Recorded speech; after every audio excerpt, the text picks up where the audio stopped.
شاعر نے کیا خوب کہا ہے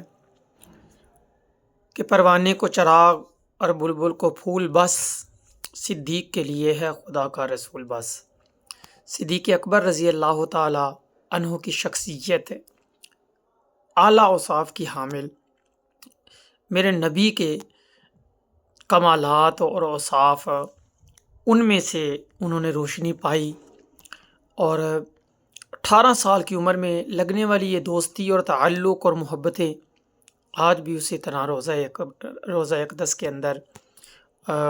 برقرار ہیں، کل قیامت والے دن بھی اور آخرت میں بھی برقرار رہیں گی، جنت کے اندر بھی ساتھ رہے گا۔ اللہ نے جن کو اتنا نوازا ہو، جن پہ اتنا کرم کیا ہو، تو دل بے ساختہ کہہ اٹھتا ہے کہ اگر اس امت میں نبی پاک صلی اللہ علیہ وسلم کے بعد کسی کا درجہ اور مرتبہ ہے تو وہ صدیق اکبر رضی اللہ تعالیٰ عنہ ہے۔